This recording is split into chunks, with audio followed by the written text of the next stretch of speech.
Queridos, o texto de hoje que nós temos para nossa mensagem, nosso sermão, está lá na primeira carta de João, no capítulo 1, os primeiros 4 versículos, ok?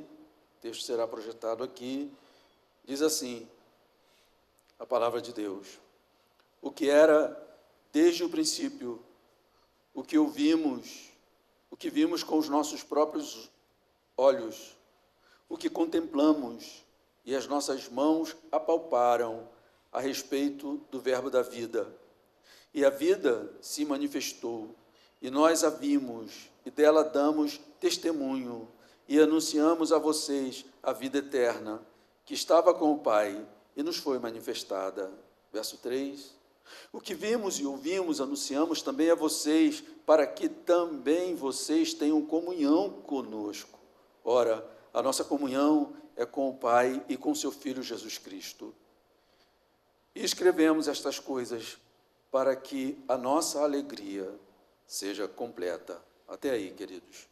Amados, no domingo passado, nós tratamos aqui, no nosso sermão, a respeito da glória de Cristo se manifestar no fato dele ser poderoso para salvar pessoas de todas as nações, em todos os tempos, ok? E a gente vê o poder de Deus, o poder de Cristo Jesus, na medida em que ele manifesta, através da sua glória, esse poder de salvar pessoas de todas as nações e em todas as épocas. E hoje, queridos, eu gostaria de falar sobre o fundamento da nossa segurança a respeito da pessoa de Cristo, ok, amados? Se nós, na semana passada, falamos aqui que nós vemos a glória de Cristo no fato, ou vemos o poder de Jesus Cristo no fato dele salvar pessoas. Ele é poderoso para salvar pessoas, ele salva pessoas de todas as nações e em todas as épocas, ok? Então, hoje eu gostaria de falar sobre o fundamento da nossa segurança a respeito da pessoa dele e da obra de Jesus Cristo, ok? Se nós estamos dizendo que, à luz da palavra de Deus, Jesus mostra o seu poder quando ele salva pessoas de todas as nações, em todos os tempos, a pergunta hoje seria assim, mas qual o fundamento que nós temos para acreditar acerca do que é dito a respeito da pessoa de Jesus Cristo, ok? Então, é sobre isso que eu queria tratar aqui nesses minutos com vocês, falar sobre o fundamento da nossa segurança a respeito da pessoa e da obra de Jesus Cristo. João Calvino, reformador francês, nas suas Institutas, ele diz que, para os homens profanos, a religião parece firmar-se apenas em opinião. O que ele quer dizer aqui com opinião? Primeiro, o que ele está chamando de profano? É a pessoa que não está ligada à religião, não se importa com a religião, ok, queridos? Então, ele diz que, para os profanos, a religião parece firmar-se apenas em opinião. O que ele quer dizer com isso? A questão da opinião. Um julgamento pessoal, ok, amados? Então, religião é isso. É um julgamento pessoal que você acha que então você vai acreditar. Então, isso nos jogaria, obviamente, num relativismo insustentável, não é? Se cada um pensa, né, tem a sua opinião, que relativismo isso traria para a religião, ok? Para a fé. Então, Calvino traz isso, né? E ele diz o seguinte, que eles requerem, as pessoas que questionam, dizem, olha, a questão de religião é opinião. Né? E a gente ouve essa frase por aí, né? Religião e política não se discute. Não, política está se discutindo como nunca, não é verdade? Então, política e religião não se discute. Né? Então, ele diz que essas pessoas requerem que lhe seja provado pela razão que Moisés e os profetas falaram movidos pelo Espírito de Deus. E a partir daí, na sua grande obra chamada Institutos da Religião Cristã, Calvino, ele vai desenvolver ou tratar de modo brilhante sobre a superioridade do fundamento de nossa fé. Guarda isso aí. A gente vai voltar nisso. Ok, amados? A partir disso, dessa questão que ele traz, olha, os profanos dizem que religião é questão de opinião.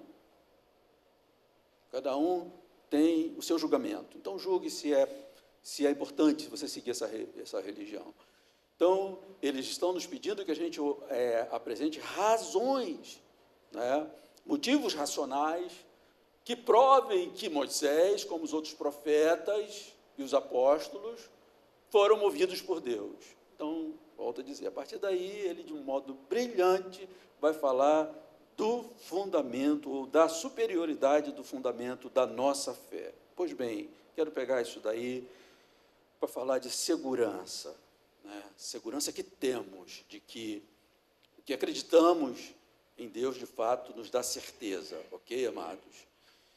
Em um processo histórico, né, a busca por segurança passou a fazer parte do nosso cotidiano. Um sociólogo chamado Zygmunt Bauman, ele, em uma das suas obras, ele diz que, embora na época em que ele estava escrevendo, se vivesse nas sociedades mais seguras que já existiram, né, ele chama atenção para um mistério, que embora, e ele está falando de Europa, obviamente, né, estava escrevendo numa época em que se vivia em sociedades que eram as mais seguras que já existiram. E ele chama atenção para um mistério, porque, embora vivendo em sociedades, as sociedades mais seguras que já tinham existido, havia uma tendência para sentir medo e uma obsessão pela segurança. Então, isso chamou a atenção dele, um sociólogo já falecido, muito arrojado, né, escreveu aí Modernidade Líquida e outras obras muito conhecidas, muito estudadas, não é, na nossa sociedade. Enfim, ele chama atenção para isso. Como assim? A gente vive numa sociedade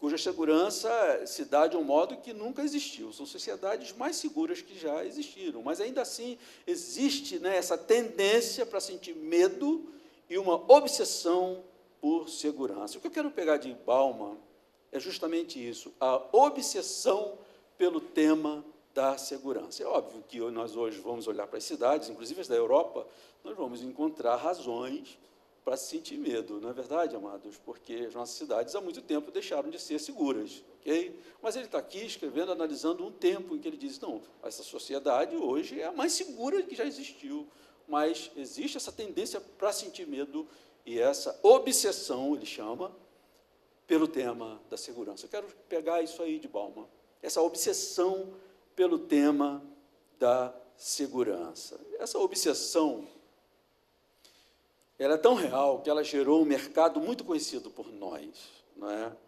Um mercado de tecnologias e equipamentos que, pelo menos, aumentam a sensação de segurança, não é verdade? Essa área do mercado vai muito bem, não é?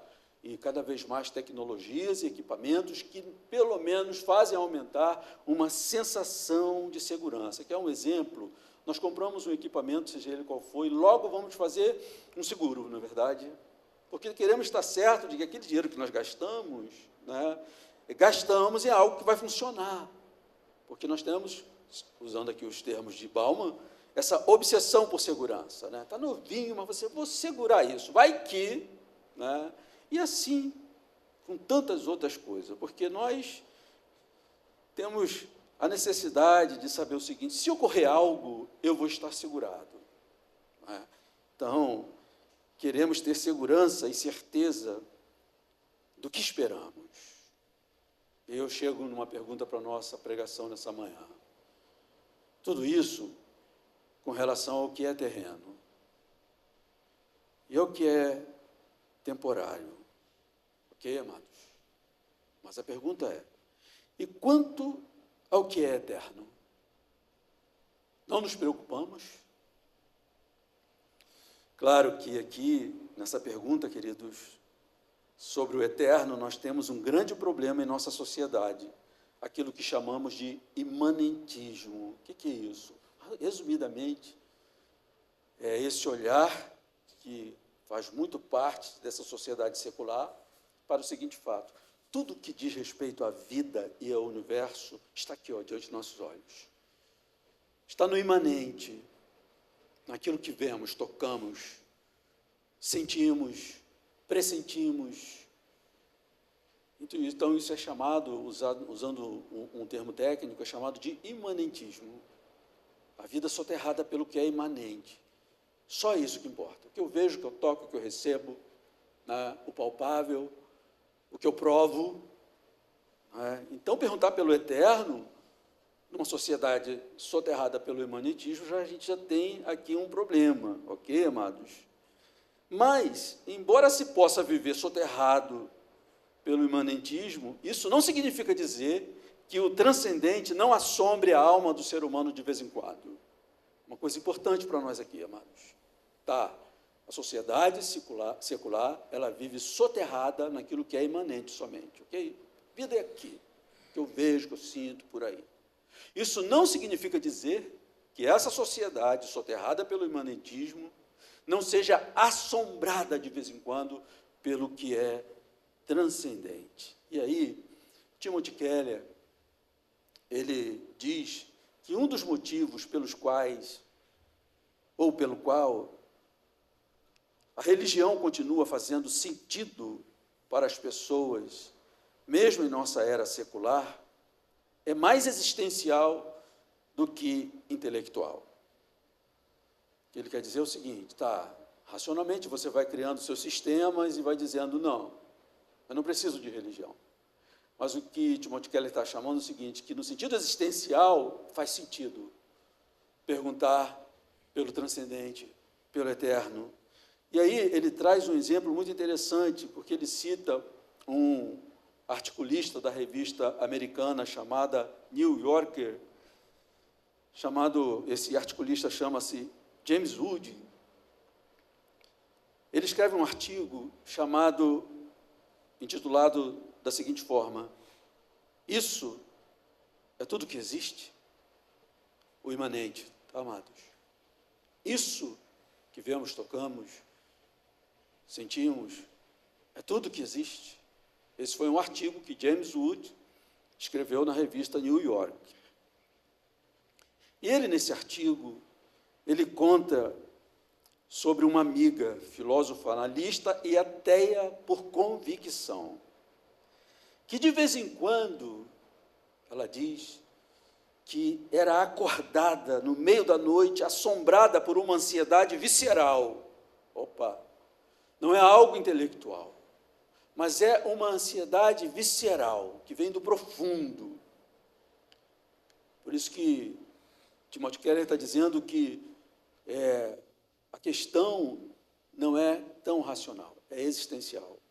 A partir de onde o ser humano olha, mesmo que soterrado numa sociedade imanentista, ele vai perguntar, sim, mas e a religião? E o transcendente? Então, esse escritor, James Wood, traz esse artigo falando dessa filósofa analista ou analítica, ateia por convicção, mas que vive isso existencialmente. De vez em quando, ela diz, ele é amigo dela, né? Então, ela deve ter confidenciado isso para ele, mas de vez em quando, embora eu tenha convicção do meu ateísmo, de vez em quando eu acordo no meio da noite, assombrada por uma ansiedade visceral.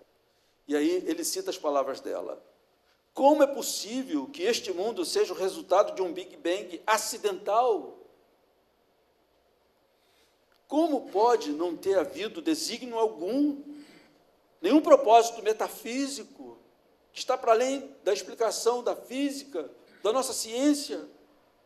Será possível que toda a vida, aí ela diz o seguinte, a começar pela minha, do meu marido, do meu filho, e por aí afora, seja cosmicamente irrelevante?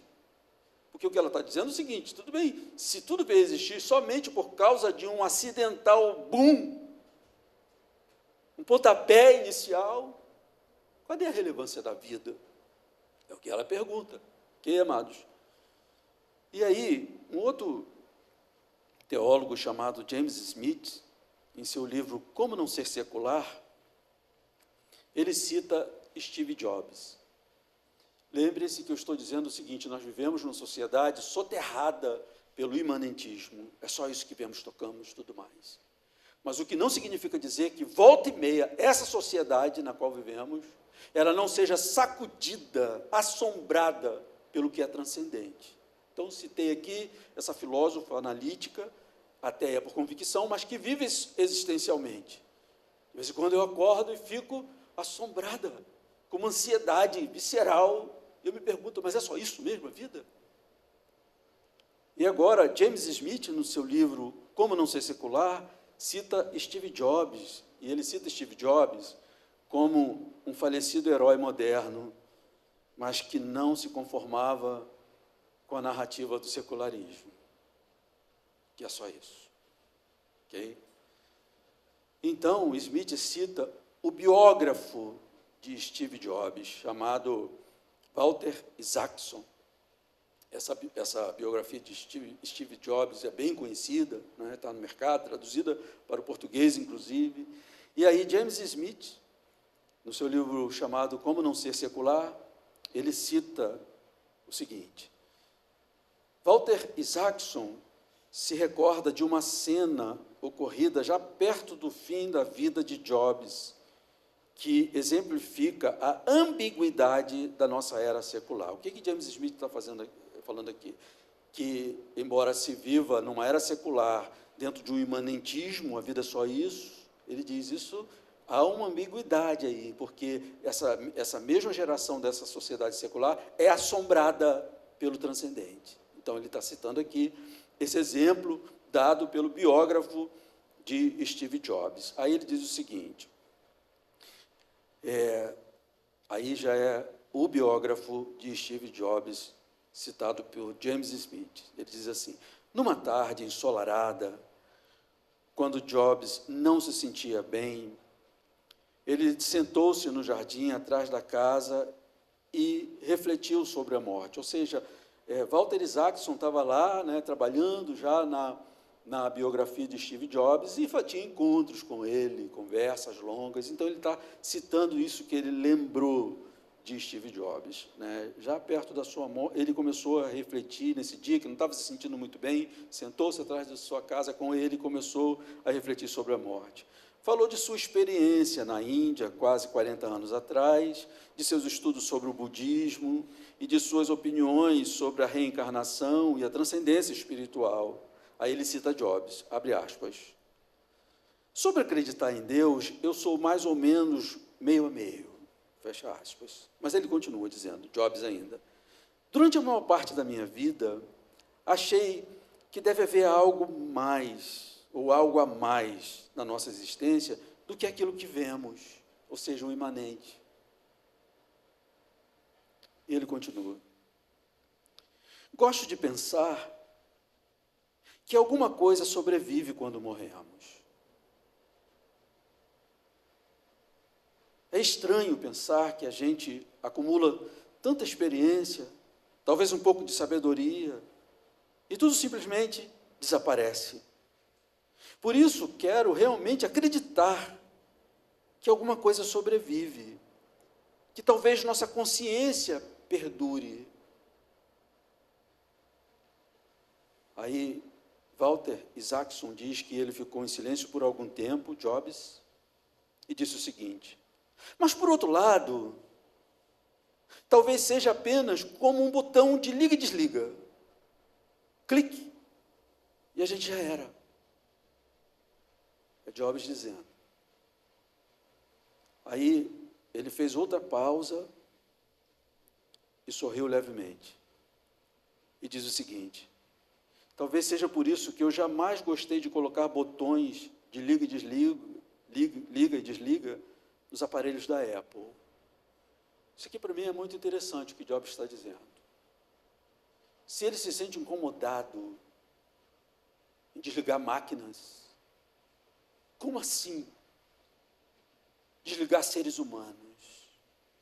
Um botão, clique, já era. Acabou.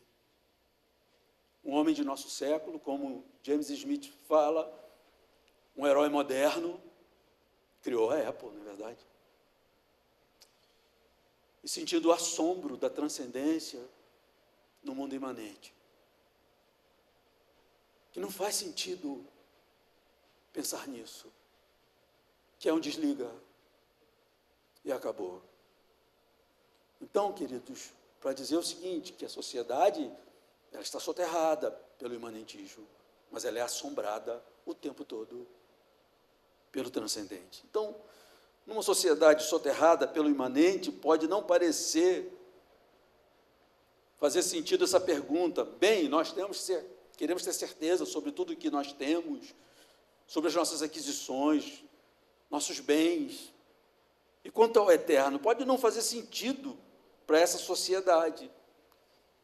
Embora o inevitável assombro, conforme falamos aqui com esses dois exemplos, de que o ser humano é acometido volta e meia.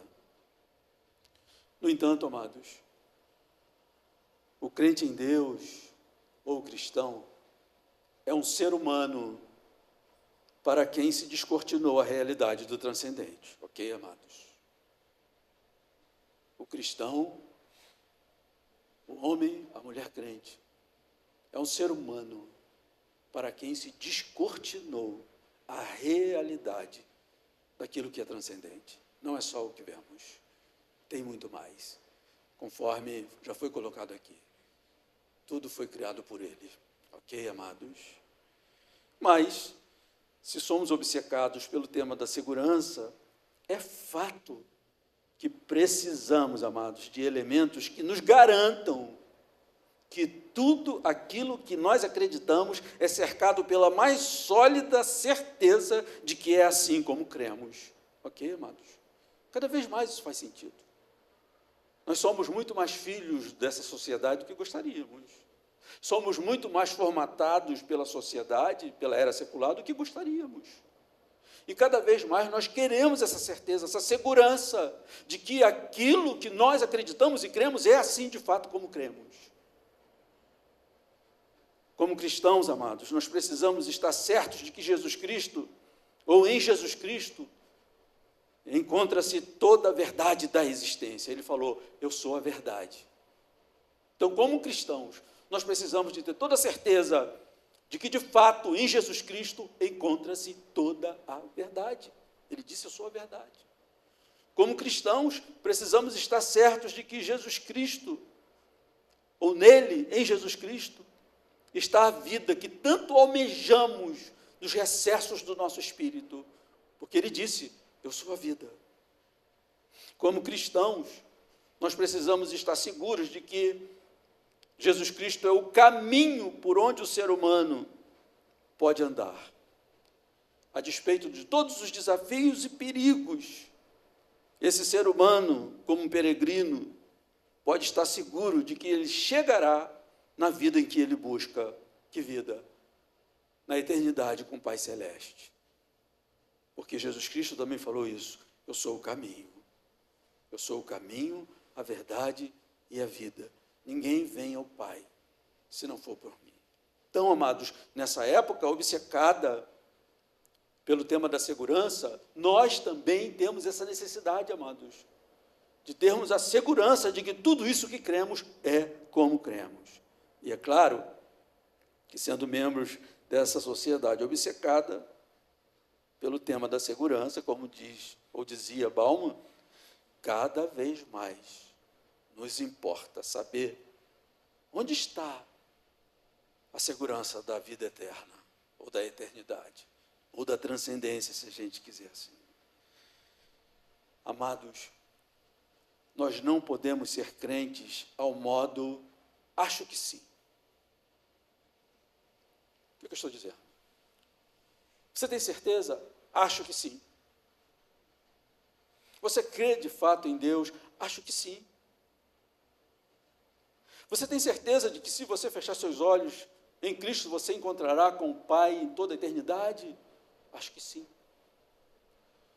Nós não podemos, amados, ser crentes ao modo do acho que sim. Nós precisamos de certezas.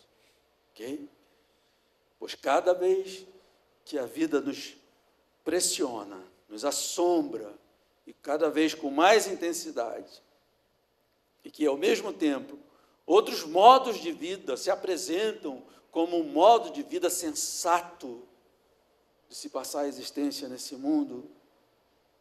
Importa-nos ter a certeza a respeito do caminho que estamos trilhando. E como é difícil dizer, amados, isso, que às vezes se pensa que viver sem acreditar em Deus é o modo mais sensato de se viver a vida. Ok? Você tem essa gramática por aí o tempo todo.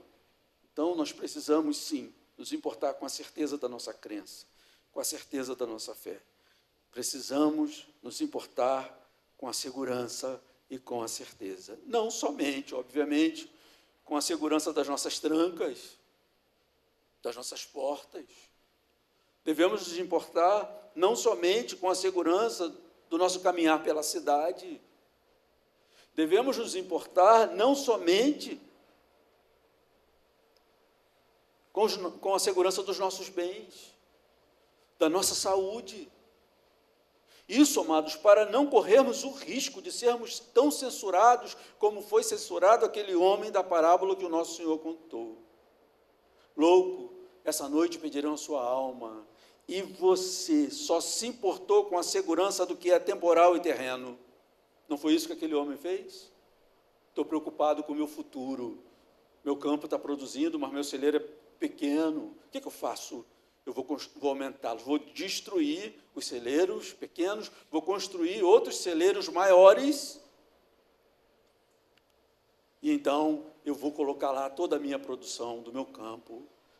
Então vou dizer para mim mesmo: agora, alma, aproveita a vida, você tem tudo para aproveitar a vida. E Jesus falou: louco, essa noite vão pedir a sua alma, e você só preocupou-se com o que é terreno e com o que é temporal. Então, amados, se nós nos preocupamos, e é relevante nas cidades violentas que vivemos, temos preocupação com a nossa segurança no andar pela cidade,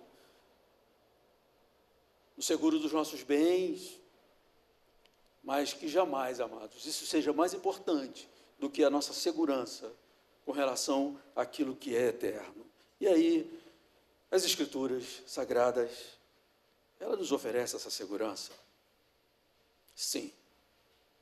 A Bíblia Sagrada, a Palavra de Deus, nos oferece essa segurança. E esse sermão é sobre essa segurança, sobre essa certeza. Ok, amados? Então, em primeiro lugar, amados, para a gente ir a esse texto que foi lido aqui, a certeza que temos em Jesus Cristo está fundamentada na proclamação, em primeiro lugar, apostólica.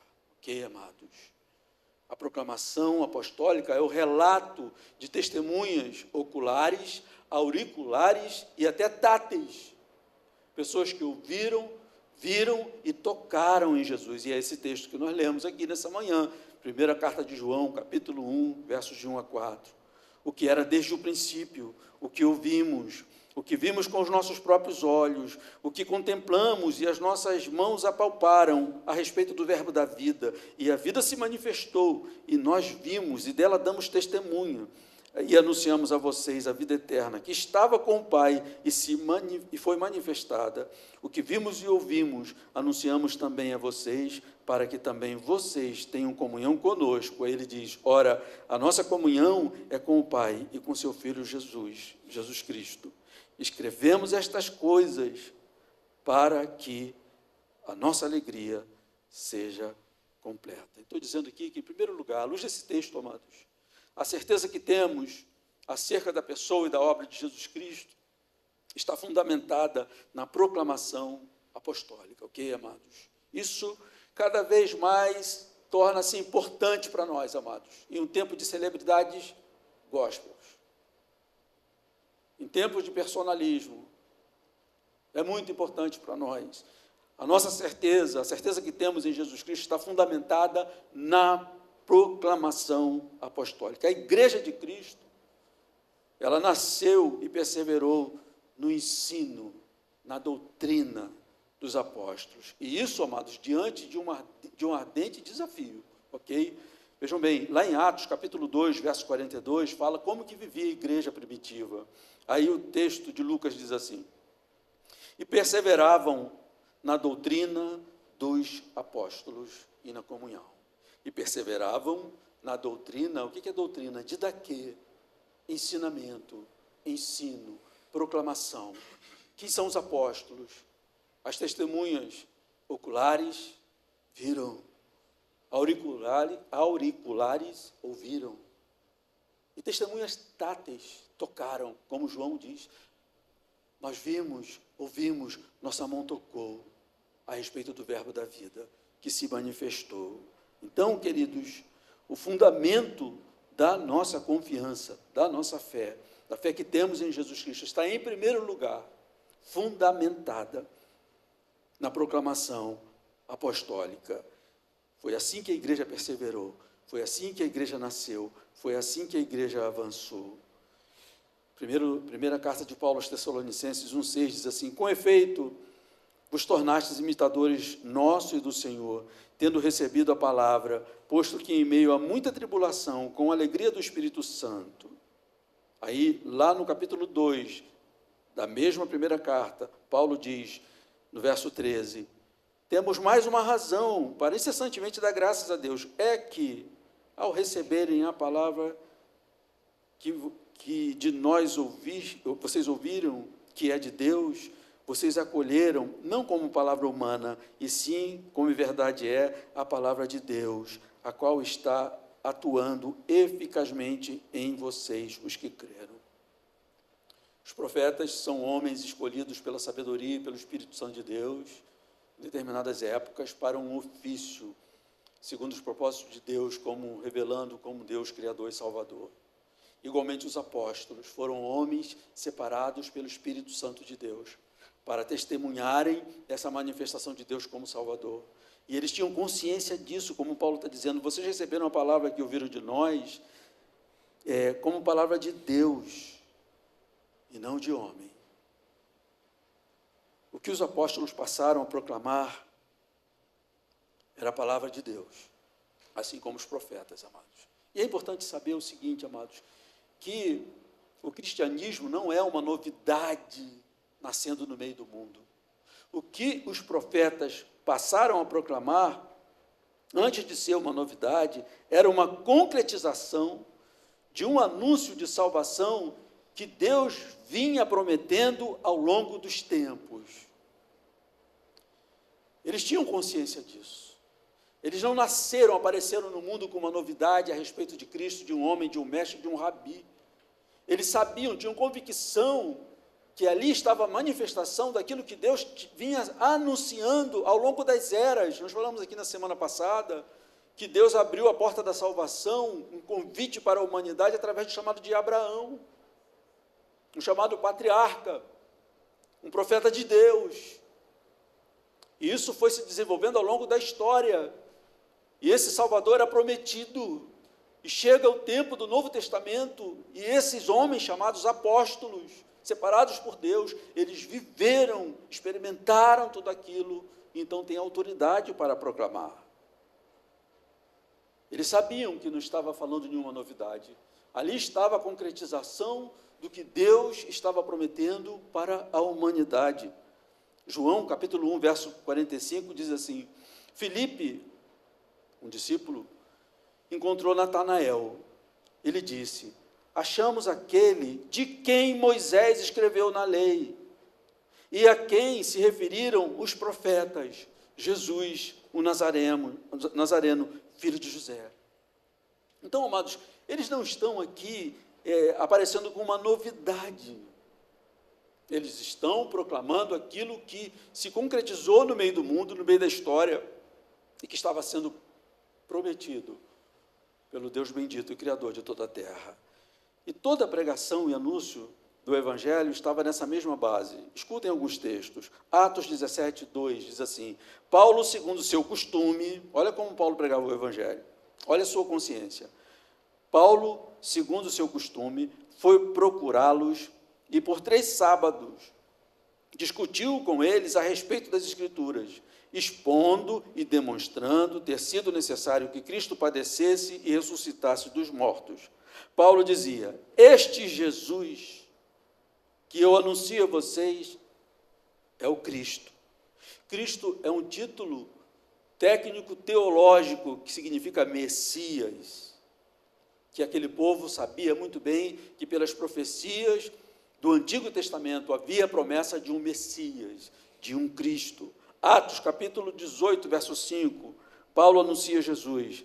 Ele diz o seguinte: quando Silas e Timóteo desceram da Macedônia, Paulo se entregou totalmente à palavra, testemunhando aos judeus que o Cristo prometido, o Messias, é Jesus. Ainda Atos 18, 28, um evangelista chamado Apolo, um homem muito eloquente, né, diz assim: porque com grande poder, Apolo convencia publicamente os judeus, provando por meio das Escrituras que Cristo é Jesus. Então, amados, não é nenhuma novidade que aqueles homens experimentam e começam a proclamar. Era o clímax daquilo que o Senhor Deus havia prometido para a salvação de todo aquele que crê.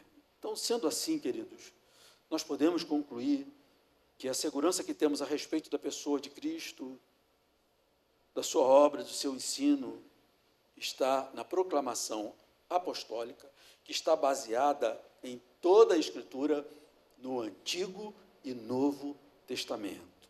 Isso é tão importante que Gálatas 1:9 diz assim: assim como já dissemos, agora repito, se alguém vos prega o Evangelho que vá além daquele que recebeste, seja amaldiçoado, anátema, ok, amados? Porque é o Evangelho pregado pelos apóstolos, que foi anunciado e prometido pelos profetas, é que é o verdadeiro Evangelho. Então, toda garantia repousa sobre as Escrituras Sagradas, e que a última autoridade a falar nas Escrituras Sagradas está sobre a vida dos apóstolos. E Jesus, lá em João 17:3, ele diz assim: a vida eterna é esta, que te conheçam a ti, o único Deus verdadeiro, e a Jesus Cristo, a quem enviaste. Como que a gente vai conhecer isso, amados? Somente pela pregação dos apóstolos, que são os continuadores da pregação dos profetas do Antigo Testamento, prometendo a salvação de Deus para a humanidade perdida e alienada de Deus. Então, olha o sentido do que João está dizendo aqui no texto que foi lido, primeira carta de João, capítulo 1, versos de 1 a 4, que é o texto desse sermão. O que era desde o princípio, o que ouvimos, o que vimos com os nossos próprios olhos, o que contemplamos e as nossas mãos tocaram, apalparam, a respeito do verbo da vida. E a vida se manifestou. E nós vimos, e dela damos testemunho, e anunciamos a vocês a vida eterna, que estava com o Pai, e nos foi manifestada. O que vimos e ouvimos, anunciamos também a vocês, para que também vocês tenham comunhão conosco. Ora, a nossa comunhão é com o Pai e com o seu Filho, Jesus Cristo. E aí o verso 4, ele diz uma coisa que é muito importante para nós, amados. Ele diz assim: e escrevemos essas coisas para que a nossa alegria seja completa. Ele antes está falando de dar testemunho, de falar. Agora ele termina: o que vimos, ouvimos, tocamos, nós registramos, escrevemos para vocês. Ou seja, João e os apóstolos continuam falando pelos séculos, amados, afora. E chegou até nós, ok, amados? É a Escritura Sagrada que nos ensina acerca de Cristo, nos revela Jesus Cristo. Pois bem, então isso é o nosso primeiro ponto. O fundamento da nossa certeza acerca da pessoa de Jesus Cristo está fundamentada na proclamação dos apóstolos.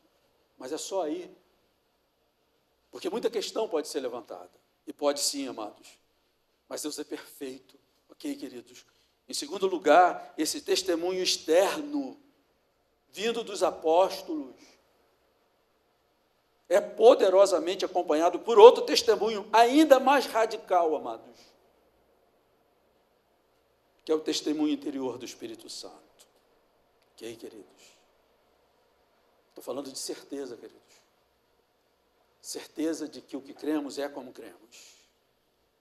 Primeiro, nós recebemos esse testemunho externo, esse testemunho exterior, que vem na autoridade dos homens escolhidos por Deus, os profetas, os patriarcas e os apóstolos. Isso foi proclamado, registrado, escrito e chegou a nós. Esse testemunho externo é poderosamente acompanhado por outro testemunho ainda mais radical. Vocês vão entender por que eu estou usando o termo radical, que é o testemunho interior do Espírito Santo. Bem, o que eu quero dizer é o seguinte, amados, que o compartilhamento dos apóstolos, uma vez que é recebido por nós, ele é a primeira e indispensável parte que nos liga aos benefícios eternos e gloriosos de Deus. Ele é a primeira e indispensável parte. Mas não fica só aí, amados. Esse testemunho recebido dos apóstolos, dos escritores do Antigo e Novo Testamento, ele é acompanhado também por um testemunho interior radical do Espírito Santo de Deus. Efésios capítulo 1, verso 3, Paulo diz assim: nele, também vocês, depois que ouviram a palavra da verdade, o evangelho da salvação, tendo nele também crido, olha aí, receberam a proclamação, o anúncio do evangelho. Agora, olha o que ele vai dizer. Depois que ouviram a palavra da verdade, o evangelho da salvação, tendo nele também crido, receberam o selo do Espírito Santo da promessa. O Espírito é o penhor da nossa herança, até o resgate da sua propriedade, em louvor da sua glória.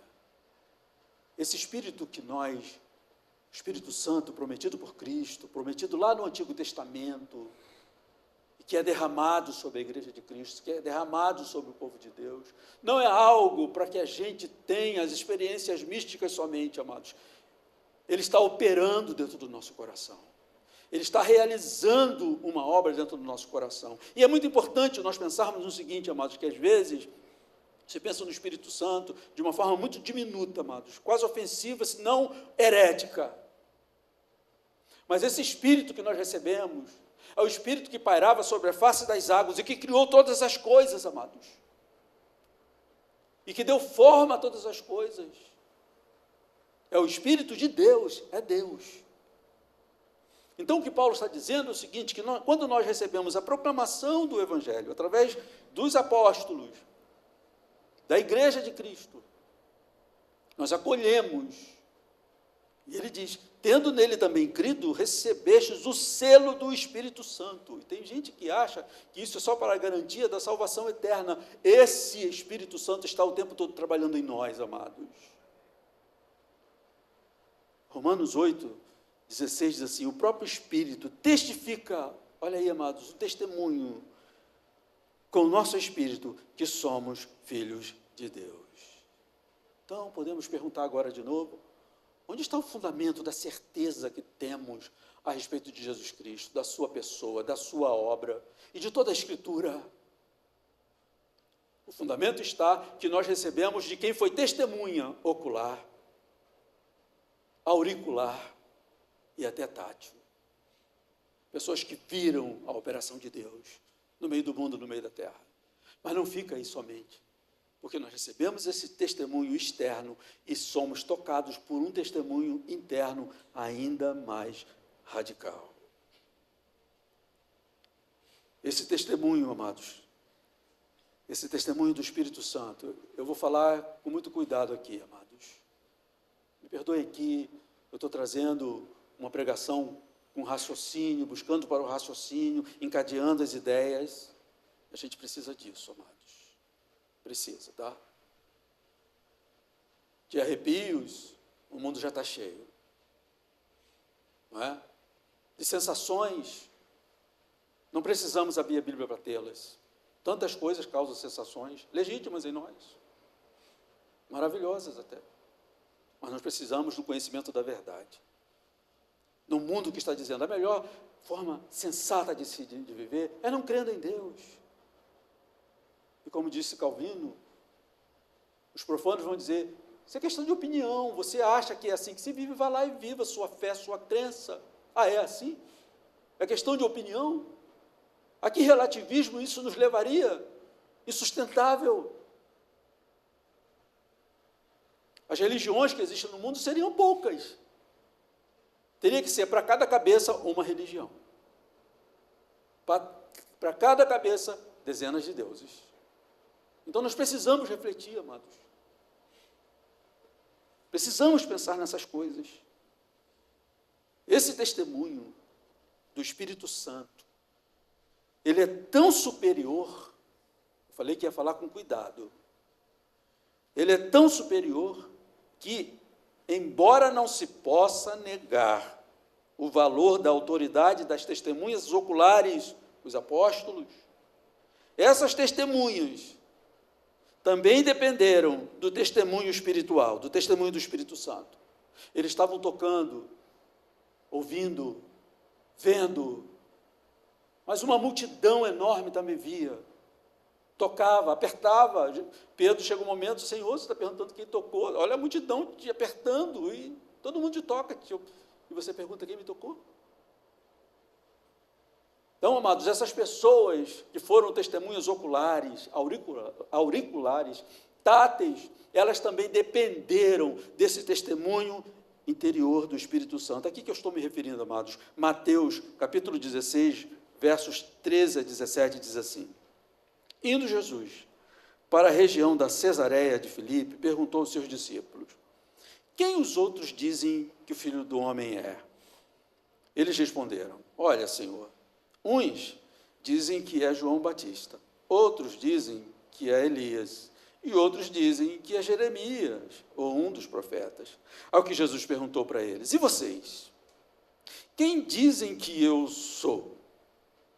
Como todo mundo que me conhece, me ouve, me toca, vocês dizem o quê? Respondendo, Simão Pedro disse, o Senhor é o Cristo, ou seja, o Messias prometido, o Filho do Deus vivo. Então Jesus lhe afirmou, bem-aventurado é você, Simão Barjonas, porque não foi carne e sangue que revelaram isso a você, mas o meu Pai que está nos céus. Ou seja, amados,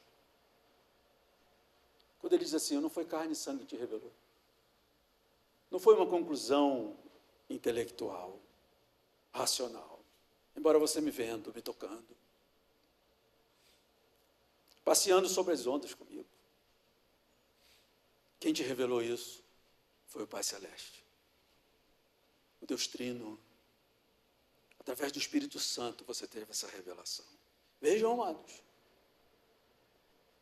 como que é superior esse testemunho do Espírito Santo, porque às vezes, e confesso que temos razão, né, de, poxa, que privilégio, Pedro, João reclinava a cabeça no ombro do Senhor, que privilégio, né? Mas como se nós tivéssemos menos, não temos, amados. Se nós cremos em Jesus Cristo, nós temos o que é necessário e que eles precisaram também, ainda que tendo o privilégio de estar ao lado de Jesus Cristo encarnado. Estão entendendo aqui, amados? O fundamento da nossa fé. Se aqueles homens experimentaram o que experimentaram, e eles viram o que viram, e acreditaram que ali estava o Cristo prometido, eles o fizeram porque eles tiveram também o testemunho do Espírito Santo.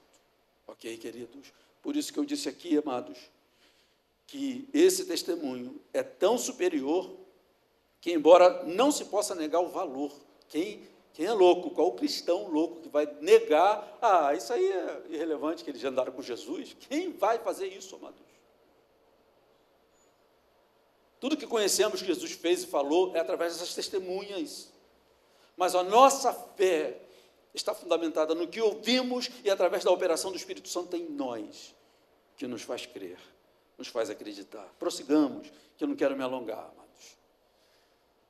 Testemunho interior do Espírito Santo. Tenho vontade de segurar aqui e continuar na semana que vem, mas não vamos fazer isso. Para esse ano de 2025, nós vamos ter aqui na igreja aquilo que eu estou chamando de imersões, que seria uma versão, mais ou menos, de uma escola bíblica, a antiga escola bíblica dominical, né? Mas que não será dada com aquela regularidade. Estou chamando de imersões porque a gente vai pegar temas importantes e vai mergulhar nesses temas. Um ou dois encontros, virá aí, ok, amados? E isso está numa pauta aí para trazer. Que testemunho, falar mais desse testemunho do Espírito Santo, que já ficou provado aqui, que mesmo aqueles que viram, tocaram, ouviram Jesus de perto, jantaram com Ele, andaram com Ele, eles precisaram também, não puderam abrir mão do testemunho interior do Espírito Santo. É esse mesmo testemunho que nos convence de que nós somos filhos de Deus. E tudo que lemos nessa Escritura Sagrada é a palavra de Deus revelada. Amém, amados? Estamos eradinhos com eles. Amém? Sem arrogância, tá, amados? Vai sair por aí, vai lá correr no Instagram e vai dizer, quem era João na fila do pão? Também tenho. Glória a Deus que nós temos. Mas eu queria falar mais um pouco sobre esse testemunho interior. Eu vou convidar aqui o nosso reformador francês, João Calvino. Eu vou ler aqui um texto dele. Eu falei que ia voltar naquilo que ele tinha falado dos profanos, né, que dizem que religião é questão de opinião. Cada um conclui e tudo mais. Ele diz assim, Calvino: uma vez que aos homens profanos a religião parece firmar-se apenas na opinião, para não crerem em algo de forma insensata ou leviana, desejam e requerem que lhe seja provado pela razão que Moisés e os profetas falaram movidos por Deus. Não obstante, respondo que o testemunho do Espírito é superior a toda a razão. Ora, assim como somente Deus é testemunha idônea de si mesmo em sua palavra, também, assim, a palavra não produzirá fé nos corações humanos antes que neles seja selado pelo testemunho interior do Espírito Santo. Nem a palavra encarnada, amados. Quantos abandonaram Jesus? Uma multidão gritou, crucifica-o. Solte Barrabás. Só aqueles que foram selados pelo Espírito Santo viram que ali estava o Filho de Deus. E hoje continua assim, amados. Essa palavra está por aí, à torto e à direita. Mas só aquele que é tocado pelo Espírito Santo tem os olhos abertos para a verdade e a glória do que estão lendo. Calvino continua. Portanto, é necessário que o mesmo Espírito que falou pela boca dos profetas penetre em nosso coração para que nos persuada de que eles proclamaram fielmente o que lhes foi divinamente ordenado. E essa correlação é expressa com muita propriedade por Isaías, nestas palavras. Ele cita Isaías: quanto a mim, esta é a minha aliança com eles, diz o Senhor. O meu Espírito que está sobre vocês, ou em vós, e minhas palavras que pus na sua boca, não se desviarão dela, nem da boca de seus filhos, nem da boca dos filhos de seus filhos, desde agora e para todo sempre. Amém, diz o Senhor. Graças a Deus, né, amados? Ela não está só aqui. Ela está selada dentro do nosso espírito, pelo Espírito Santo de Deus, ok, amados? E continua Calvino, numa parte que ele chama de a Bíblia é autenticada pelo Espírito Santo. Eu estou caminhando para a conclusão, amados. Ele diz assim: portanto, que se tome isto por estabelecido, 2 pontos. Aqueles a quem o Espírito Santo interiormente ensinou, aceitam firmemente a Escritura, e esta é indubitavelmente autenticada por si mesma. Assim, não é justo que ela sujeite a demonstração de argumentos, porquanto a certeza que ela merece de nossa parte é obtida pelo testemunho do Espírito Santo. Pois ainda que sua própria majestade, a Escritura, desperte espontaneamente reverência para si, só por fim nos afeta seriamente se for selada em nosso coração pelo Espírito. Portanto, iluminados por seu poder, o poder do Espírito, já não cremos que a Escritura procede de Deus por nosso próprio juízo, ou pelo juízo de outro. Chegou à conclusão, não, isso aqui tem que ser de Deus. Não, ele está dizendo que não é bem isso. Ao contrário, com a máxima certeza, não menos se contemplássemos nela a majestade do próprio Deus, concluímos, acima do juízo humano, que ela nos foi dada diretamente por boca de Deus, por meio do ministério humano. Somos plenamente conscientes de que estamos diante da verdade incontestável. Também não fazemos isso com certos homens dignos de costume, de prender sua mente cativa a superstições. Ele está dizendo, isso não é superstições, não é superstição. Ao contrário, sentimos que aí, na Escritura, vive e respira o poder indubitável da divina majestade, pelo qual somos atraídos, inflamados a obedecer, intencional e deliberadamente, contudo, mais vívida e efetivamente do que por força, seja da vontade, seja do saber humano. Não é verdade que ele está dizendo? Quando a Escritura diz para você, isso que você está fazendo é pecado, mentir. Quem não tem o testemunho do Espírito Santo, isso é relativo. Posso mentir aqui. Mas quando você lê aqui, pelo testemunho interior do Espírito Santo, você sabe que é Deus que está falando, o seu Deus, que mentir é pecado. E ele continua, e assim, com muita razão, Deus proclama, pela instrumentalidade de Isaías, que os profetas, juntamente com todo o povo, eram suas testemunhas, porque, instruídos por profecias, afirmavam com plena certeza que, sem engano ou ambiguidade, Deus havia falado. Portanto, aqui está uma convicção que não requer razões, um conhecimento com o qual concorda a melhor razão. Olha aí o que está falando. Não é um desprezo pela razão. Mas quando você tem o testemunho interior do Espírito Santo, você não precisa fazer um suicídio racional, muito pelo contrário. Santo Anselmo de Cantuária dizia, eu quero entender o que eu creio. Primeira obra do Espírito Santo. E quando eu vou parar, faz todo sentido. Como a filósofa analítica, na sua crise de ansiedade, com que acordava, ela falava, racionalmente, não faz sentido. Essa criança que está dormindo aqui no outro quarto, esse meu marido que dorme aqui no meu lado, é fruto de um acaso, de um boom sem propósito? Não. É racionalidade vindo numa tentativa de socorro, amados, mas só entende que, de fato, tudo foi criado com um propósito pelo Deus todo santo e poderoso, aquele que tem o testemunho do Espírito Santo, amados. Por isso, pecar contra o Espírito Santo é isso. É não aceitar todas as provas que ele dá de que em Jesus a salvação. Por que pecado contra o Espírito Santo não tem perdão, amados? A chance de perdão é reconhecendo que Jesus é o Cristo que morreu pelos nossos pecados, e nós vamos a Ele e dizemos, me perdoa. Arrependimento e fé. Se eu não tenho isso, é um pecado que não tem como ser perdoado, porque você abre mão do Cristo que poderia te perdoar.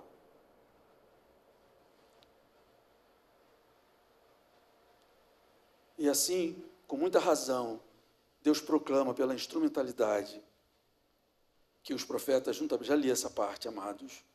Na verdade, ele diz, concorda a melhor razão. Na verdade, no qual a mente descansa mais firme e constantemente que em qualquer razões.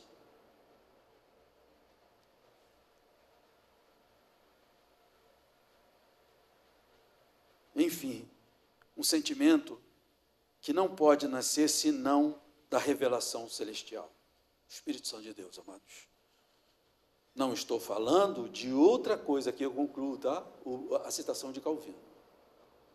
Ele diz o seguinte, não estou falando, eu acho o máximo isso que ele diz aqui, muito cuidadoso, Calvino. Não estou falando de outra coisa, senão do que em si experimenta cada um dos fiéis.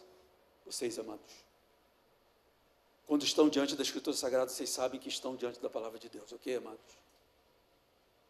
Não estou falando de outra coisa, senão do que em si experimenta cada um dos fiéis, embora as palavras fiquem muito abaixo de uma justa explicação da matéria, ou seja, do que se passa no interior de cada um. Calvino, amados, o filósofo reformador, filósofo também, filósofo e teólogo reformador, tão caro para a igreja, uma mente maravilhosa. Ele está aqui reconhecendo o seguinte, é difícil colocar isso em palavras, mas o testemunho está lá. Você não pode tirar. É um selo.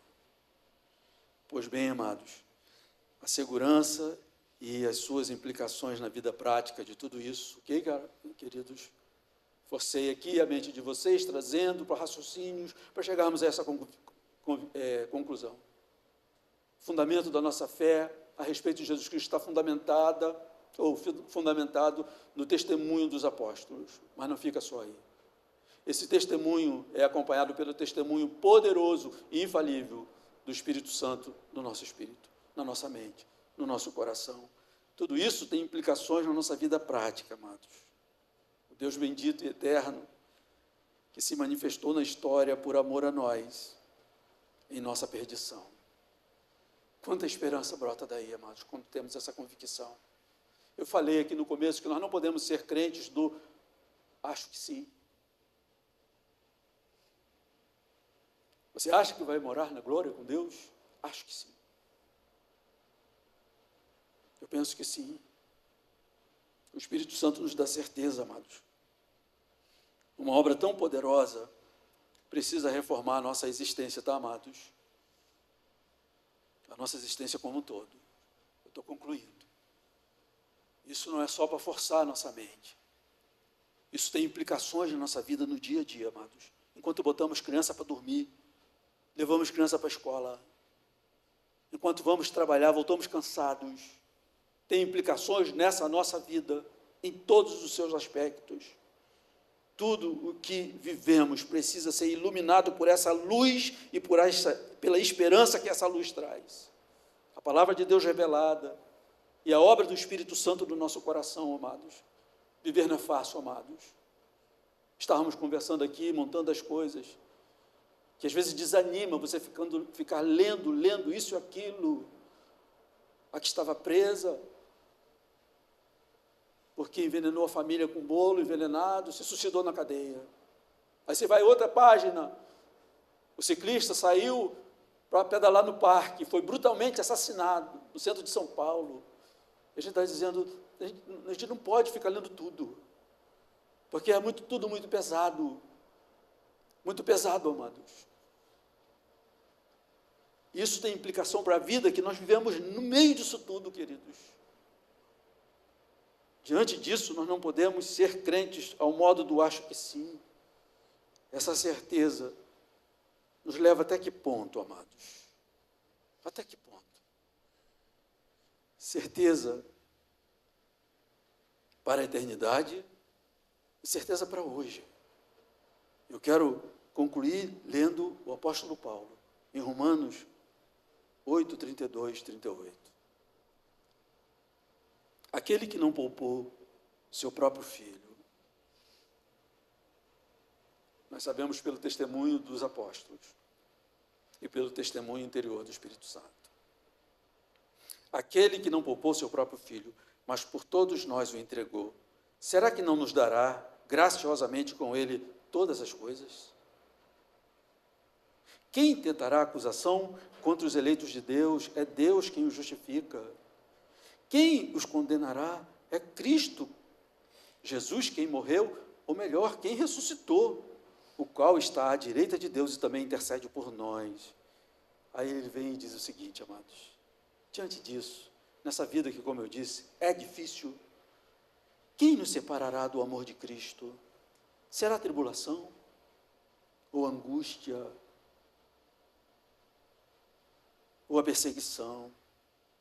Ou a fome? Ou a nudez? Ou o perigo? Ou a espada? Ou seja, a guerra? Como está escrito, por amor de ti somos entregues à morte continuamente. Fomos considerados como ovelha para o matadouro. Em todas essas coisas, porém, somos mais que vencedores por meio daquele que nos amou. Porque estou bem certo de que nem a morte. De onde você tira essa certeza? Nem a morte vai te separar do amor de Deus que está em Cristo Jesus. Nem a vida,